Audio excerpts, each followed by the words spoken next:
वाले बोलो बोल संतोष भैया तारा विषय में का पगली के बियाह होता हमारा बारे में कबो सोचते नहीं खे तारा लगा 20 आदमी के विषय में सोचत ये करता देख 20 आदमी के मौत सोच खाली हमरे बारे में सोचना हमार का होई गइला के बाद सोचत तू बराई जतिया देखत लड़की और को तो सुना की हो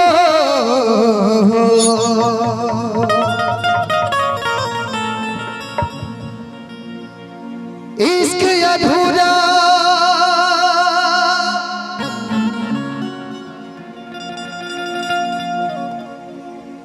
प्यार अधूरा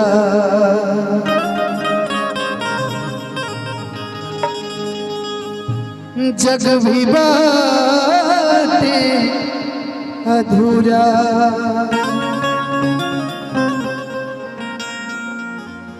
प्यार के अक्षर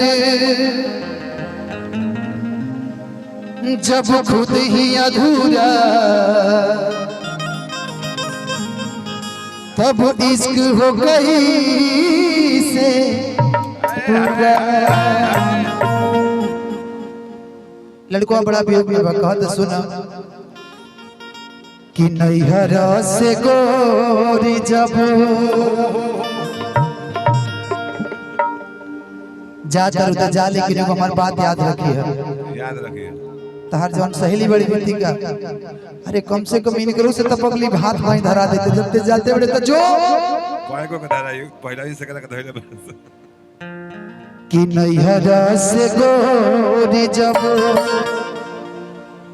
ससुरवा में जइहा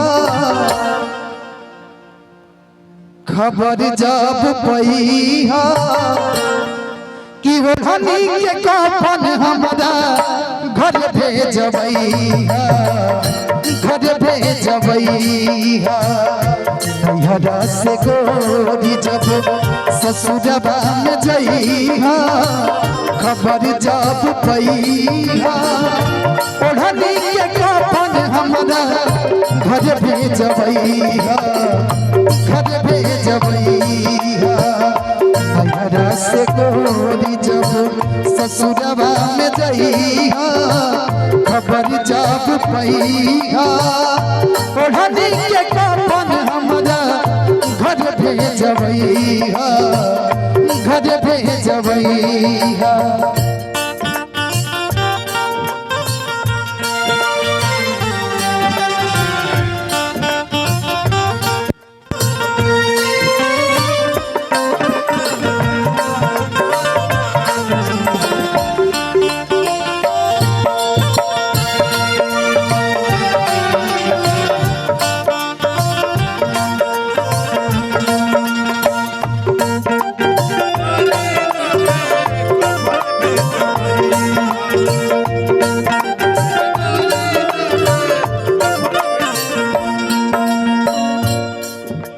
हरी पगली जब प्यार में धोखा ही करे के रहे तो मोहब्बत के सपना आखिर काहे देखो लो चाहे फुकाए चाहे माटी में गड़ाए तो हवा से जरिया सपनों में आए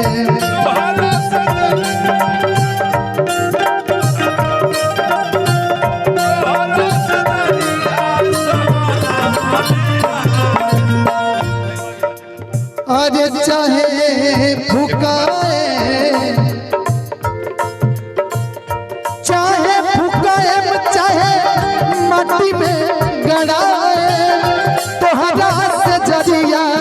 सपनों में आए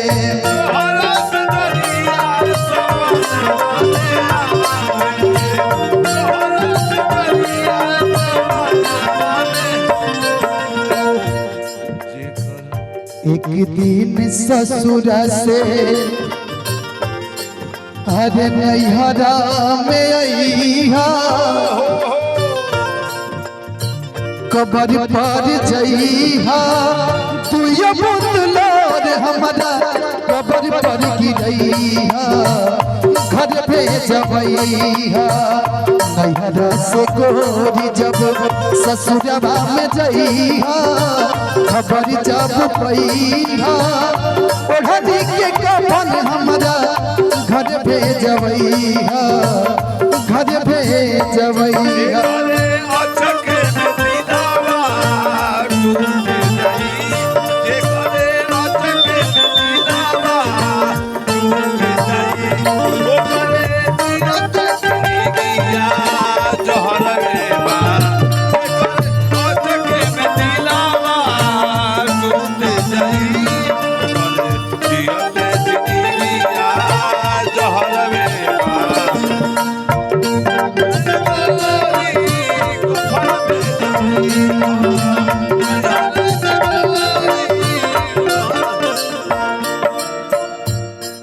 गीत की अंतिम लाइन डोकी के रखी हो नयनवा के लोग के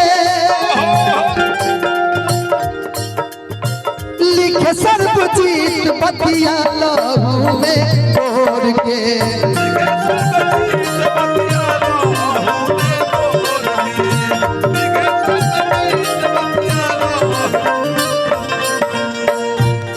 आगे रोकी के रखी हो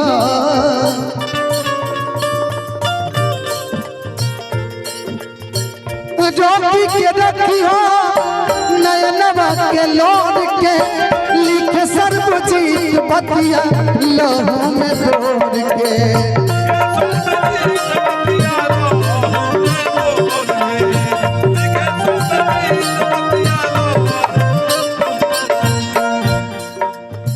शर्मा धनंजय से हरे नाता चलई हो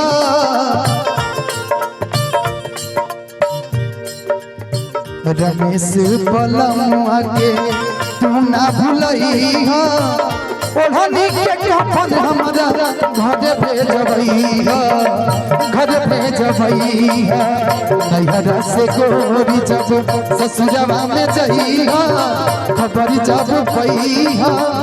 ओढ़नी के कफन हमरा घर भेजबैया घर भेजबैया ओढ़नी के कफन हमरा घर भेजबैया घर भेजबैया